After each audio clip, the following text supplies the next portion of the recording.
আসসালামু আলাইকুম। দেশ বিদেশ টিভি থেকে হুসেন বলছি। আমার চ্যানেলে সবাইকে স্বাগত। এই যে পৃথিবীর যে রাজনীতি আছে, সেই রাজনীতিতে এখন ওই যে খালি কলস বেশি নড়ে এবং এই রাজনীতি বেশি দিন টিকে না।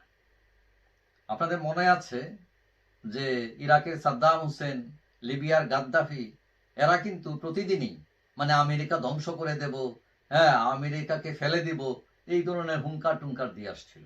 কিন্তু পরে কি হলো? দেখা গেল একজনকে রাস্তায় পিটায় মারায় ফেলছে, আরেকজনের গাতের ভিতর দুইটা পয়সা রাখছে।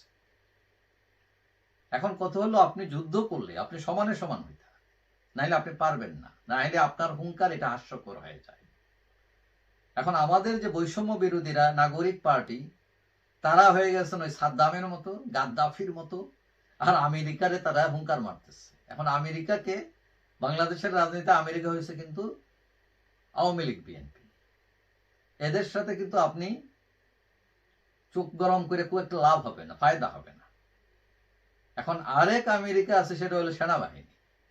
কারণ আমাদের দেশে রাজনীতিতে সেনাবাহিনী একটা ব্যাপার, সেনাবাহিনী চাওয়া পাওয়া একটা ব্যাপার, এটা কিন্তু ট্রু। এখন এই যে হাসনাত আবদুল্লাহরা, তারা কয়দিন আগে সেনানিবাসে গিয়ে মিটিং ফিটিং করে এসে হাসনাত আবদুল্লাহ একটা ফেসবুকে স্ট্যাটাস দিচ্ছেন এবং তিনি খুব বিক্ষুব্ধ যে সেনাবাহিনী প্রস্তাব দিচ্ছে যে প্রাক্তন স্পিকার শিরিন শারমিন এবং আওয়ামী লীগ নেতা সাবের হোসেন চৌধুরীর নেতৃত্বে নতুন আওয়ামী লীগ করতে চায় সরকার। এখন নাগরিক এবং আরো কিছু দল, জামাত সহ, ভিপি নূর সহ, এটার বিরুদ্ধে তারা দাঁড়ায়, মিছিল মিটিং করে, বিবৃতি দেয়।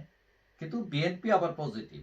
বিএনপি বলছে যে ভালো লোকের নেতৃত্বে আওয়ামী লীগ আসলে তাদের কোনো সমস্যা নাই।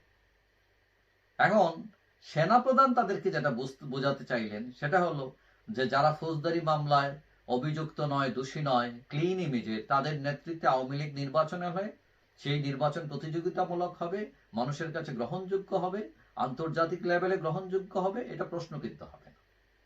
এখন তার বক্তব্য তো যৌক্তিক আছে। এখন সেনাবাহিনী চাচ্ছে যে ক্লিন ইমেজের আওয়ামী লীগকে এনে নির্বাচন করতে। এখন নাগরিক অন্যরা এটার চ্যালেঞ্জ ছুড়ে দিচ্ছে। কার উপর চ্যালেঞ্জ? সেনাপ্রধানের বা সেনাবাহিনীর চ্যালেঞ্জ।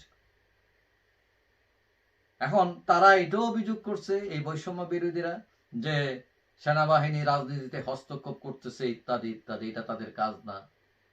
কিন্তু তাদের কাজ না, তোমাদেরকে যে না ক্ষমতায় বসাইছে এটা কারা? তারাই তো করছে। তো এটা তো রাজনৈতিক ব্যাপার। সেনাবাহিনী তোমাদের পক্ষে না দাঁড়াইলে তোমরা কিয়ামত পর্যন্ত যুদ্ধ করে কি আওয়ামী লীগকে সরাইতে পারতা? তো এখন খেয়া পার হয়ে খেয়ানি শালা, তো এখন সেনাবাহিনীর উল্টা তোমরা ধমক টমক মারার চেষ্টা করতেছ, অথচ তারাই তোমাদেরকে গা বাছাই আনছে এখানে।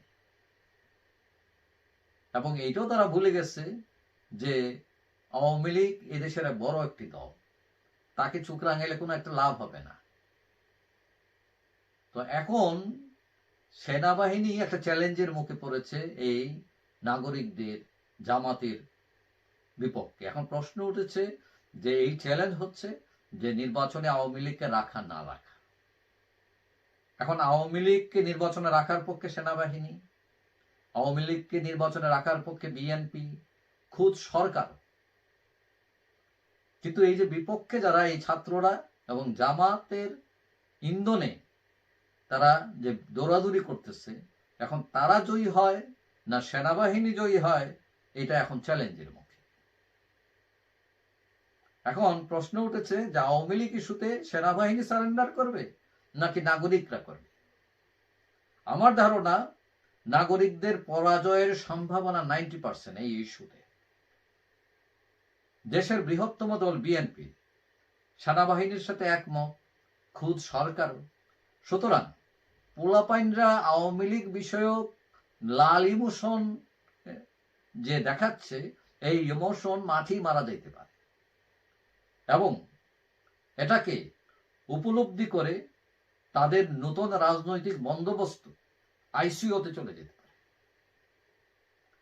একটা কথা আছে যে পুরান চাল ভাতে বাড়ে। এখন এই যে আওয়ামী লীগ, বিএনপি, এগুলো ভাতে বাড়া দল। আপনার ওই 2 কেজি চাউলের সাথে টন চালের মিলাইতে পারবেন না আপনি। সুতরাং আমি মনে করি যে যারাই রাজনীতিতে আসছেন নতুন একটা ইমোশন নিয়ে, লাল বিপ্লব অমুক তমুক, এই ইমোশনকে বাদ দিয়ে, রাজনীতি ইমোশনের কোনো মূল্য নাই। আপনাকে বাস্তববাদী হতে হবে। আওয়ামী লীগ কি, তাকে হটানো যাবে কি যাবে না, হ্যাঁ, তার বিরুদ্ধে এই অ্যাকশনে গেলে, তাকে নির্বাচন থেকে সরাতে গেলে এটা দেশের ক্ষতি হবে না লাভ হবে, এই সব বিবেচনা করে ঠান্ডা মাথায় রাজনীতি না করলে আপনারা ওই কচু পাতা পানির মতো দম করে পড়ে যাবেন। তো আশা করি যে এই যারা রাজনীতি করছেন বাস্তবভিত্তিক রাজনীতি করবেন এবং তা হারবেন না, আপনি যাতে জিতেন।